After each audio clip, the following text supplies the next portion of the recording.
Hello and welcome to the Today's Homeowner Weekly podcast. We're here to help you with the challenges we all face as homeowners. I'm Danny Lipford. And I'm Joe Truini. And each week, Danny and I are here on the podcast to answer any and all home improvement questions. And we want to hear from you. Send us your questions or comments at todayshomeowner.com/podcast. Okay, Danny, let's get started. Today's Homeowner podcast is brought to you by the Home Depot. More saving, more doing. This week, one of the things we're talking about is refinishing an existing wood deck. Boy, a lot of people are thinking about it this time of the year, and there's a lot of different ways to go. This particular situation is where someone very proactive used a semi-transparent stain 5 years ago, and now they're ready to redo it. What are the proper steps? That's one of the things that we share with you during this podcast. And as we often say, Danny, it's the prep work that makes the most successful refinishing job, whether you're painting a room inside or staining a deck outside. So, yeah, there's a lot of good information there. And people think they have to have a pressure washer. That's one of the things that is kind of a hurdle to a lot of people, that they're not comfortable with a pressure washer sometimes. They don't want to necessarily rent one. We'll show you why that's not absolutely necessary for a successful refinishing your deck project. Yeah, that's a good point, especially if you have a relatively small deck or even a medium-sized deck.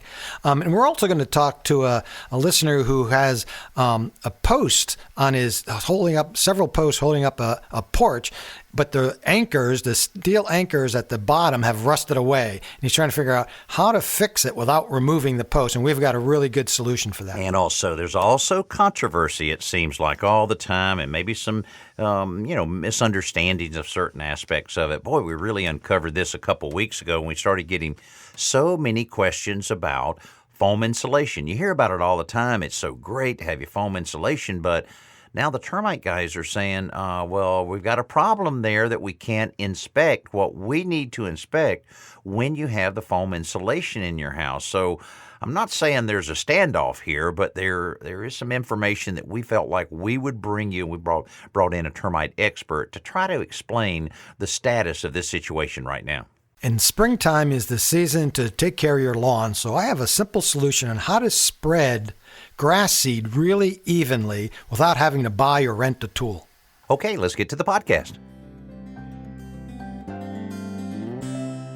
Before we get to any new questions, Danny, I think we have the follow-up on a question we had just last week about spray foam insulation and termites. Yeah, certainly. I wasn't aware there was a concern there, but there might be. Yeah, several different questions came in, and people just trying to get to the bottom of it. And we're glad when someone is concerned about a particular thing that, they think about us here, because we want to dig into it. We're always very, very curious about things, and we're very lucky right now to have Rick Bell, who is with Arrow Exterminators, past president of Georgia Pest Control Association, to kind of see if we can shed some light on that. Rick, welcome to the show. Thank you. Good to be here. Hey, Rick. So, the popularity of foam insulation, closed cell, open cell, consumers are finding out more and more about advantages of the foam insulation. But all of a sudden, we're hearing from a few homeowners that have been told something along the lines that maybe it would jeopardize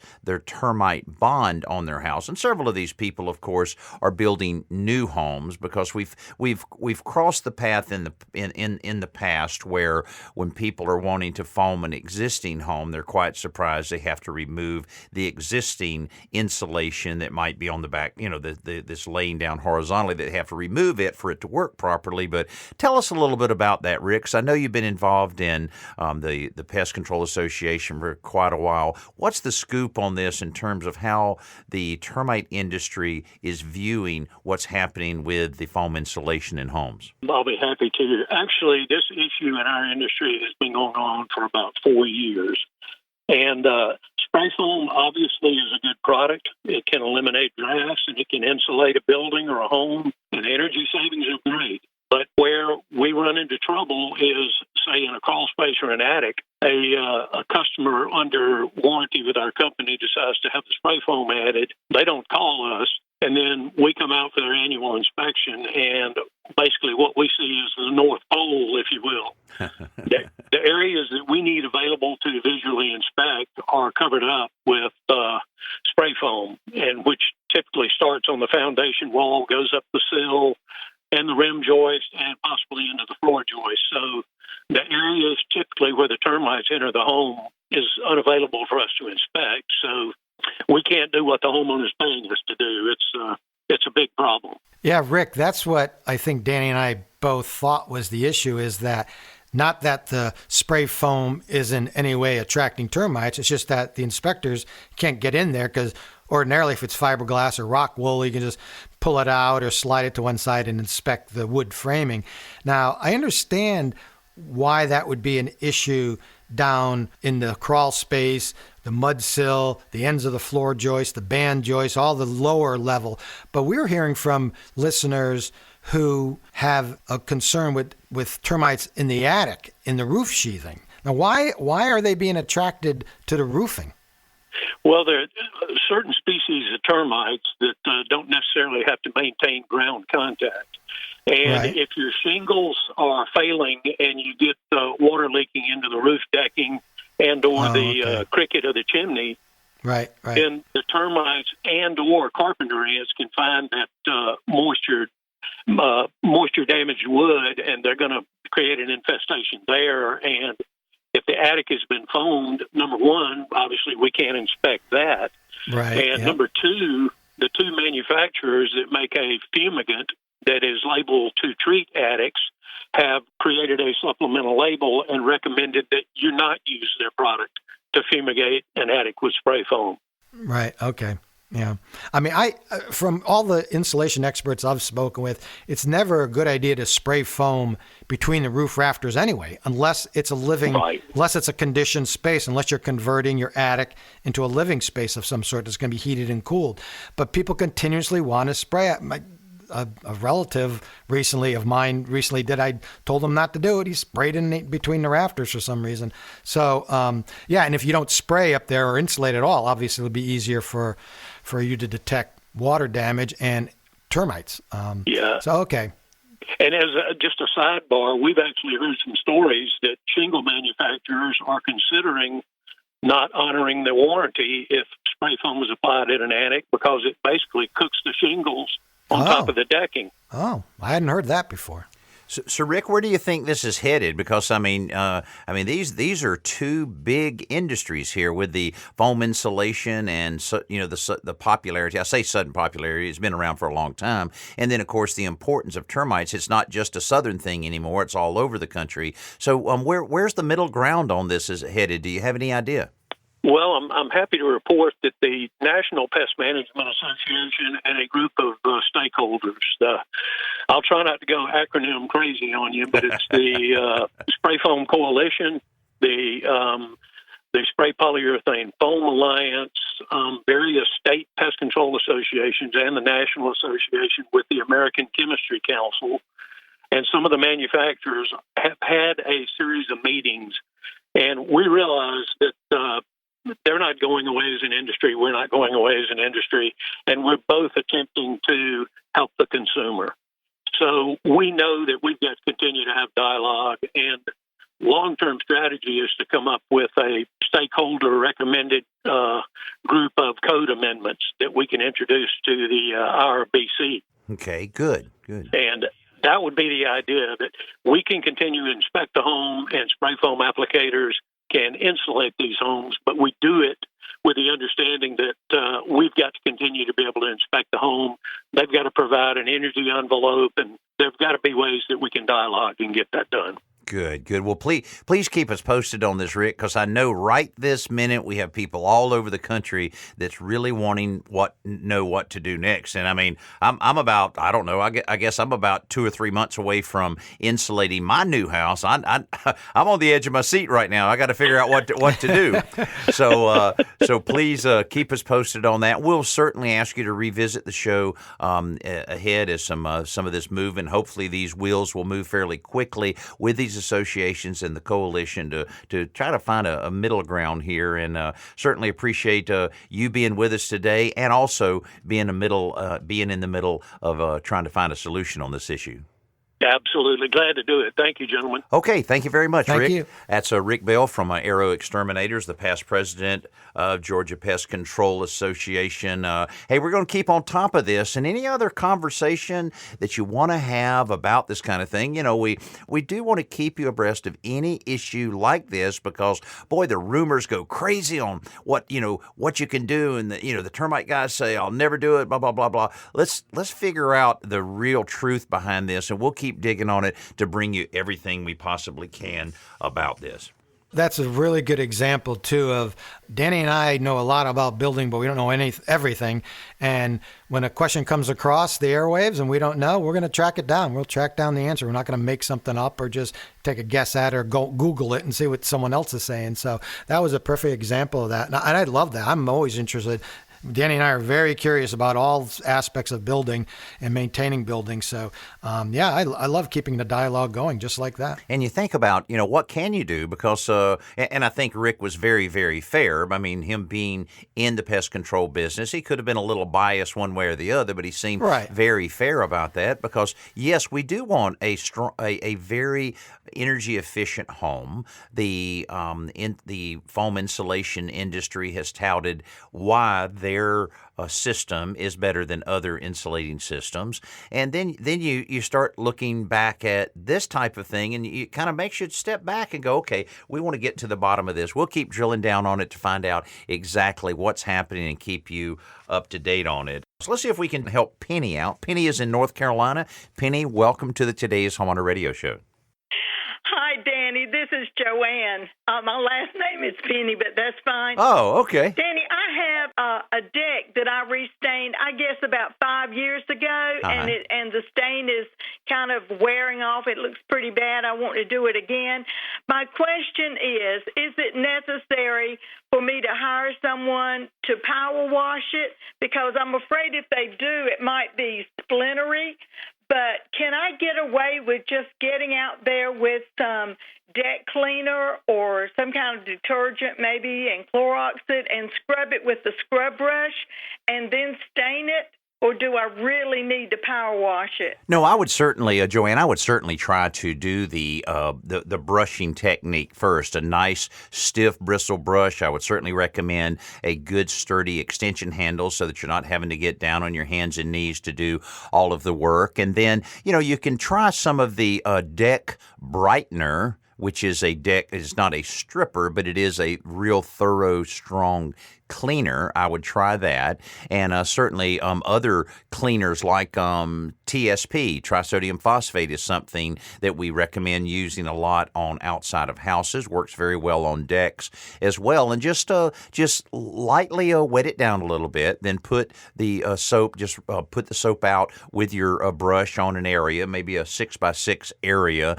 and just let it sit there for a few minutes and work. And then really work that scrub brush and see if that doesn't lift off a lot of the other finish off of it. But the thing about it is, if you're putting a semi-transparent stain on it that's going to soak down into the pores of the wood, then you really have to pretty much remove everything that's there. But if you're using a solid color stain, then basically you just have to make sure everything that's currently peeling is taking off of there. Then you're ready to reapply that solid color stain. So I doubt what was on there before 5 years ago.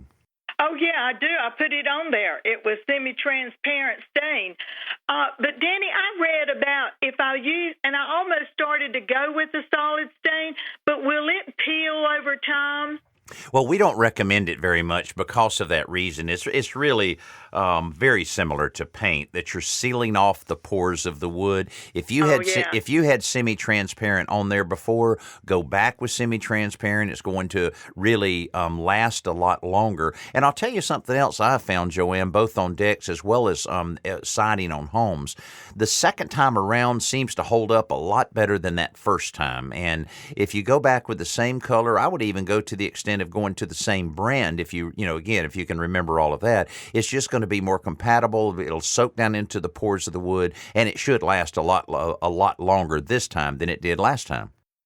What's the difference between the deck brightener, because I've read about that, and using a deck cleaner, are they virtually the same thing? They're virtually the same, and technically in the chemical makeup of it, I'm not really sure, but my understanding of it is the deck brightener tends to lift the material, to open the pores of the wood and lift the debris out of the pores of the wood, whereas some cleaners tend to, you're pushing it down. That's where I shy away from pressure washers a lot of times on decks, because many times it is forcing the debris down into the pores of the wood. It looks good, it looks nice and clean, but as the sun and the wind and just Mother Nature works on the wood, it brings that debris back out eventually. So that's where that lifting that debris out of there, and also sometimes one type of solution like this works a lot better than others. But in your case, I think you could, since you know the stain and you know it's semi-transparent, just a good thorough cleaning, allow it to dry, and you're ready to go back with, you can roll it on and back brush it. You want to make sure you're brushing it as the final application to really force it down into those pores. Would you recommend rolling it on as opposed to spraying it? If you have a sprayer, access to a sprayer, certainly that's a lot quicker and easier. And a lot of times when you're rolling any kind of finish on a floor, you really have to be careful that the air bubbles don't end up dominating the look of it. You don't want that look at all. But if you can spray it on, but I still would back brush it just to force it down into those pores. And you can get a 4 or 5 inch wide paintbrush and just really be able to do like one board at a time to really force it down into the pores. And work in small sections. Yeah, I would certainly recommend that. Absolutely. Well, that makes a lot of sense, because I have read about it, but now I'm so glad you said that, because now I feel more confident about doing it. Good. Well, that's what we want to do. We want to give you confidence, a little empowerment, and a little encouragement along the way. So I think you're ready to go. Just get the weatherman right and go right after it. Right, and make sure it's thoroughly dry before I go back and stain it after washing it. Yes, yeah, you definitely want to do that so that it really absorbs that stain. Okay, great. Thanks, Danny. Okay, absolutely. Thank you for being with us today. And Joe, so many people this time of the year are thinking about that. We also want to encourage people on once you get it nice and clean, to really look at it real carefully, because inevitably there's going to be some boards loose or some handrails that need a little attention. Yeah, right. In fact, I'd make those repairs before I went to cleaning and staining the deck. This way you can do everything at once. And Joanne had asked the question, the difference between a brightener and a deck cleaner. Typically, the only difference is the brighteners have either a bleach or a bleaching agent in it, which is what makes it brighter, where the cleaner is just a detergent-based, because sometimes you don't need to brighten it up. In fact, if her stain is in relatively good shape, she might not need to brighten it up, just really clean it. But either way, the last thing she said was absolutely right. You want to make sure it's bone dry after cleaning before you apply the stain. Otherwise, it's never going to soak in. Exactly. Hey, it's time for our Best New Product segment, brought to you by the Home Depot. More saving, more doing. Motorized hedge trimmers are a huge time saver when it comes to cleaning up your yard. But if you have shrubs or brushes that are very mature, some of those branches can be too thick for them to cut. Ryobi's solution for that problem is their 40-volt lithium-ion battery-powered hedge trimmer. It has a 24-inch bar with dual-action blades that allow you to reach further and cut more. Plus, with all that power, this trimmer will cut through branches up to 1 inch thick. This model also features their hedge sweep debris remover, which helps clear the limbs that you cut as you work to make the job even easier. The handle of this tool rotates up to 90 degrees in either direction, so you don't have to be a contortionist to smooth out the sides of those large hedges. And for more information on Ryobi's 40-volt lithium-ion battery-powered hedge trimmer, head on over to HomeDepot.com. That's a pretty good way of course, you have to be careful about when you do your hedge trimming. And you can find out more about when and how to exactly make those hedges look like a professional did it by going over to todayshomeowner.com. Right now, we're going to see if we can help Bill. Bill has a little issue on rust. A lot of rust problems, a lot of column problems are very, very obvious during this time of the year. Bill, welcome to the show, and how can we help you? Oh, hey, Danny. We remodeled our house and replaced a lot of our posts and built a new porch out. And of course, they had to upgrade with those supports at the bottom, and they anchored them in the concrete, and the tabs that come over to the side and nailed to the posts themselves is rusted out. Mm-hmm. And I was wondering how you can replace that or do something with it and still be within code. Okay. Well, I tell you, it's going to be a tough one because the key strength to the U-shaped type of post supports like this, post anchors, is directly under the post. That's where it screws down to the slab. And if there's any rust in that area, certainly that needs to be redone. None of that's really a hard problem. It's just getting to those fasteners. And Joe, I know Bill sent us these pictures.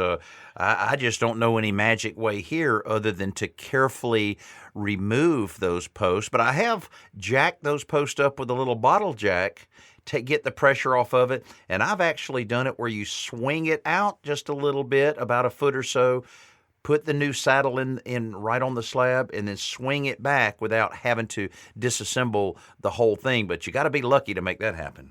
Lucky, and that's a lot of work. Bill, I'm going to suggest something to try that will be a lot less work.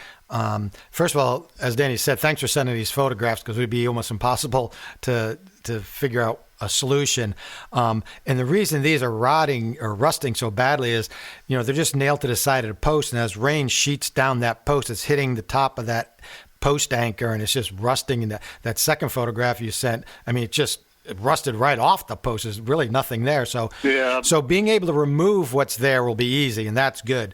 Now, the only thing I could suggest would be the easiest thing without moving the post, without doing any extensive reconstruction of this porch, is Simpson Strong Tie, manufacturer of all these kinds of anchors and post anchors and joist hangers, that kind of thing.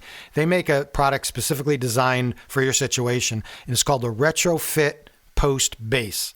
And it's made exactly for this reason, that you can't always lift up the post. Okay? So if you go to simpsonstrongtie.com, and you'll be able to see what I'm talking about. And it's essentially, you'll need 2 or 4, depending on the size of the post. And these just screw to the corner of the post, and then have flanges that come out like little floor flanges that go flat against in this case, the patio. And then you can screw it down that way. All right? They're made of 12-gauge galvanized metal. They'll resist rusting for a very long time. So that's what I would suggest. Try those. I don't know about that. I live in Saltaire, and down here in Fairhope, Alabama. And they're galvanized to start with. Right. And, well, the good thing about these retrofit post base, Bill, if they start to rust, you just unscrew them and put in another one. They're not going to rust within a year. Oh, okay. Right? Because they don't go under the post; they just get screwed right to it. The number is RPBZ. So it's like retrofit post RPBZ. RPBZ. The other thing I've done a lot in these kind of situations that you might consider is actually putting a piece of wood around the base of that column. I know your handrails tie into that, but a lot of times I'll put what looks like a little baseboard. That would be 1x6, and then you have to kind of take your saw and kind of hone out the back side of it just a bit so that it fits over that. But it basically, makes it look a little better because it trims it out more than seeing the metal, but also covers that from the elements. Something else to consider there, Bill, and I hope we've been able to help you there. Another great suggestion from my buddy Joe Truini on that retrofit scenario. So a great one, Joe. That's a good way to go. Thanks. I have a quick little email that our producer Brandon sent us that I wanted to share with you. This one is a review on Robert mentions, hey, first time listening to your podcast, and I really enjoyed it. The tips were very helpful, and I look forward to listening to future podcasts. Thank you, Robert. We appreciate that, and we would encourage you to go to todayshomeowner.com/podcast. So, Joe, we got our hands full with a lot of great information, but loving every minute of it. Yeah, in fact, I wanted to follow up, Danny. I think it was last week or maybe the week before. We had a caller who had a question about moles in her yard. Actually, she said they were in her entire neighborhood, and they were digging tunnels under the grass, and we had given her a couple suggestions. And, typically moles are in the ground because we're eating grubs. So if you can get rid of the grubs, the moles might go away. But it's funny how, I don't know if this happens to you. It happens to me all the time where you'll hear a question or you'll see something, or it'll remind you of something, and you'll say, gee, I haven't thought about that in a long time. Then like the very next day, suddenly, like if it's sometimes it's like a scene in an old TV show or a movie, and then the next day it's on TV. Like, well, how's that happening? But anyway, I was thinking about that mole question that we had answered, and sure enough, online, a farmer from Oklahoma sends in a tip, videotapes a tip, and here it is. I don't know where he heard this, and he said he wasn't sure if it worked or not, but he took some juicy fruit gum. Took one stick, tore it in half, broke it in half, and he put half a stick of juicy fruit gum in the tunnels that he could find, the mole tunnels. And the next day he found a dead mole.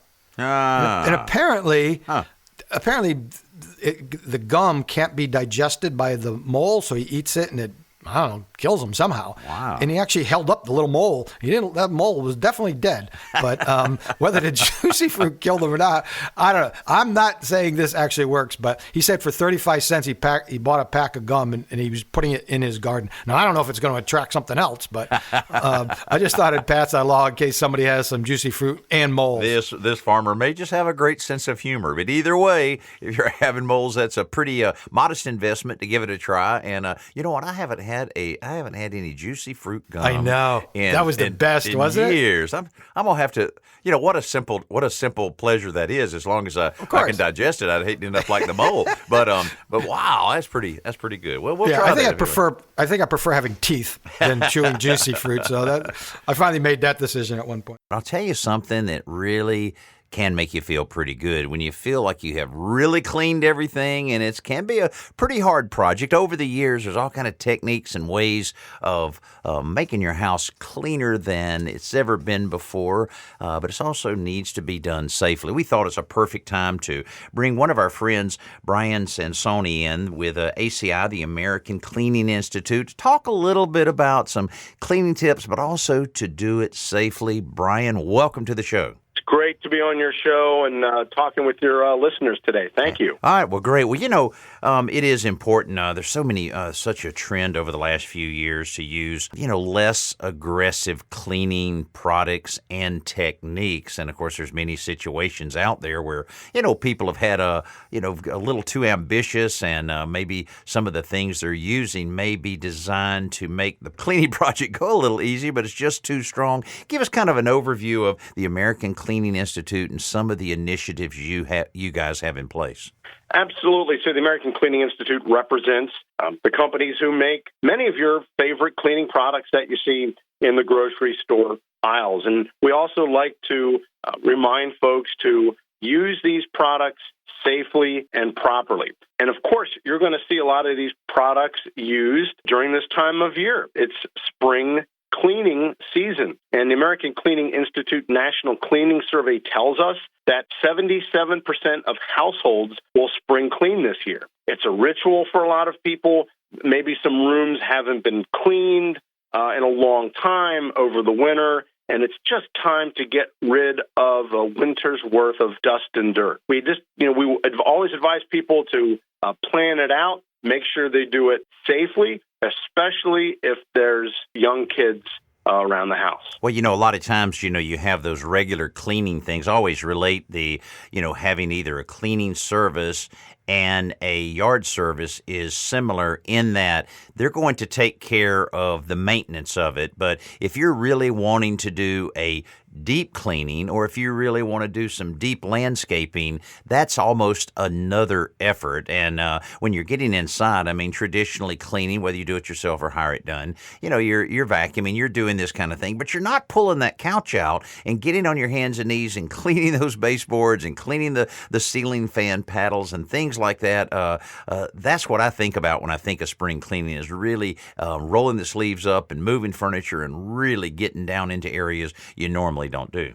Spring cleaning for a lot of folks really means deep cleaning. And it is trying to tackle those areas where there's been perhaps a lot of clutter. You might not have cleaned that guest room in quite a while, and it's gathered a lot of dust. And actually, it's important to get rid of the dust because, obviously it can affect people who suffer from asthma or allergens. So again, you want to make sure you have the right tools to take care of that deep cleaning, whether it's you're getting rid of the dust, you're vacuuming, you're using some cleaning wipes for a specific project. So you need to make sure you map it out. We advise kind of try to do it room by room.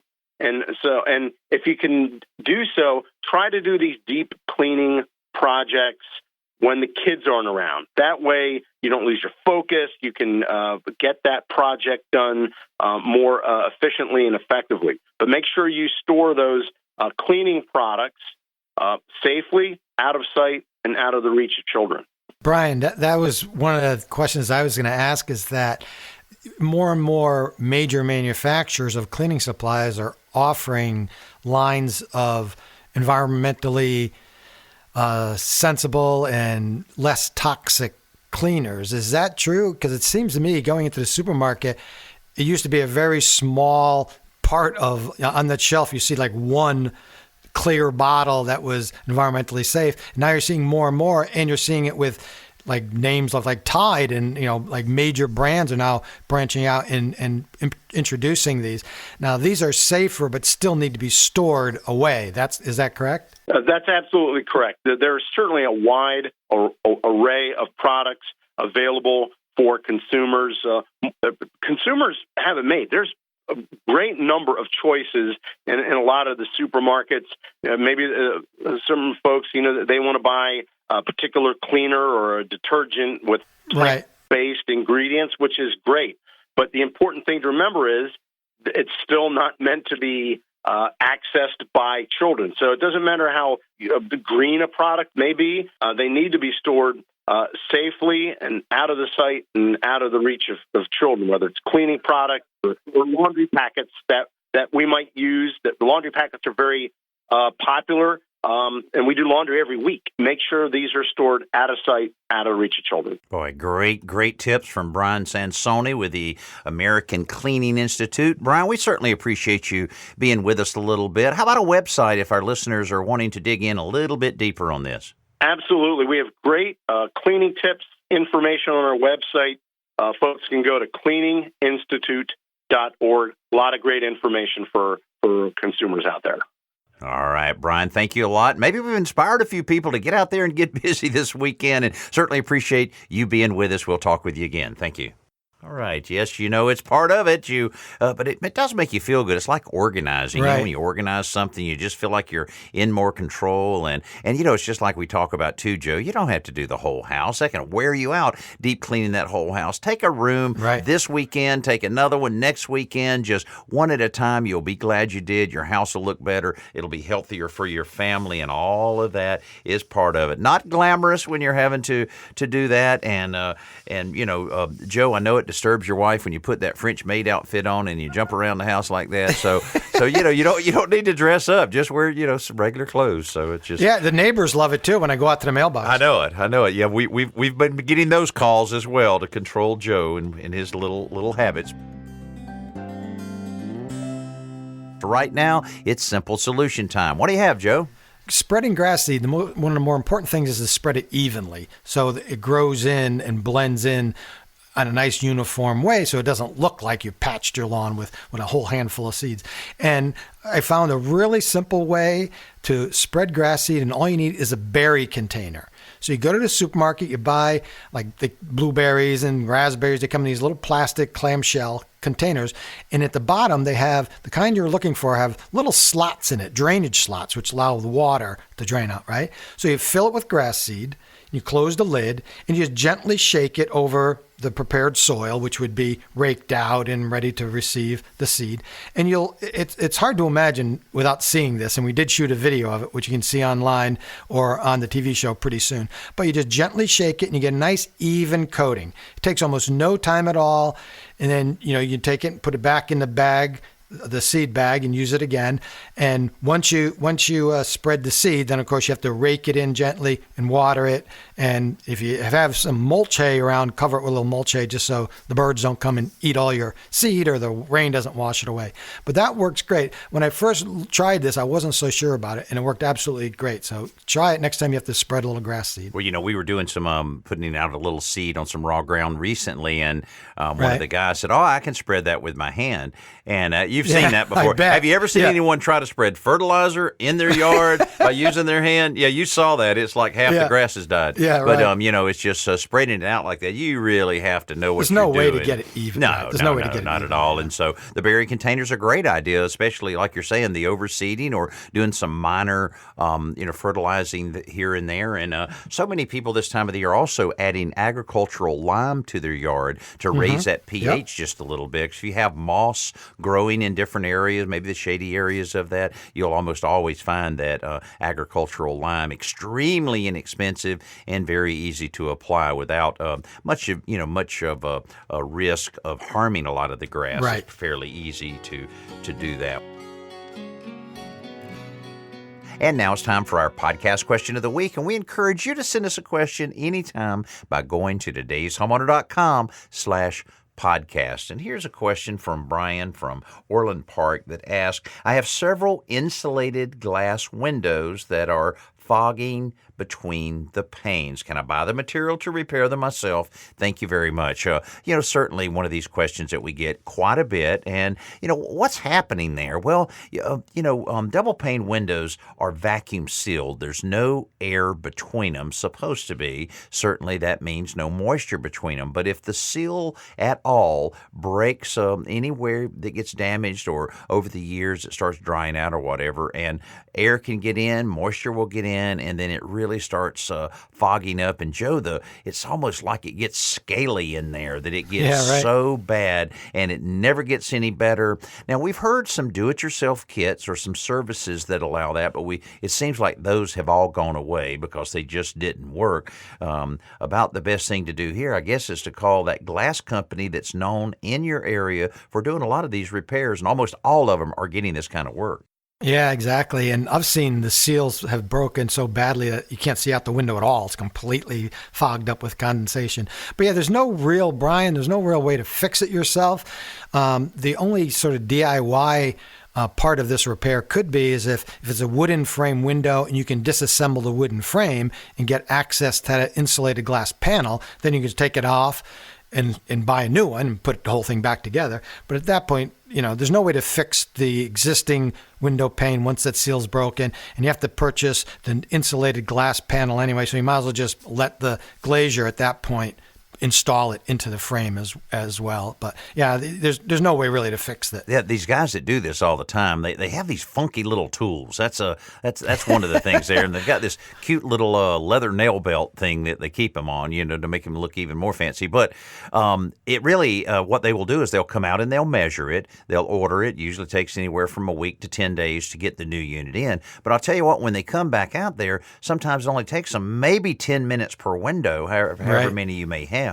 And again, you can do, just the front of the house if you have a few panes there, or you can do them all. Usually it's just kind of no rhyme or reason, one here, one there, whatever. And but it might surprise you how inexpensive it is, especially those companies that do it on a regular basis. It doesn't take much time. The cost of the glass has come down considerably because of there being so much of this replacement type of situation necessary. So it's it might end up being less expensive than what you think, and certainly much easier if you just allow a service that does it all the time. So it's also a good way to upgrade your windows to low E coating if you don't have that's right. Yeah, if the windows are old enough. Yeah, just make sure the low E is on the outside if you're doing it yourself. You don't want it on the inside. Yeah. Good point. So, Brian, we appreciate that question, and you can send us one again anytime by going to todayshomeowner.com/podcast.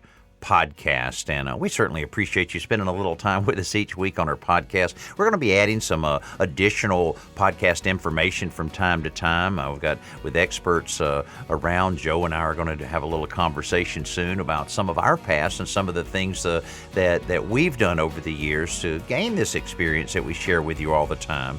And we certainly hope you do enjoy and find it worthwhile to spend this time with us. We'd always appreciate a great review from you. That allows us to reach even more people. That's the way the podcast works, and it allows us to even reach more people with our today's homeowner information. Well, thanks so much for being with us, and again, don't forget to drop by todayshomeowner.com/podcast.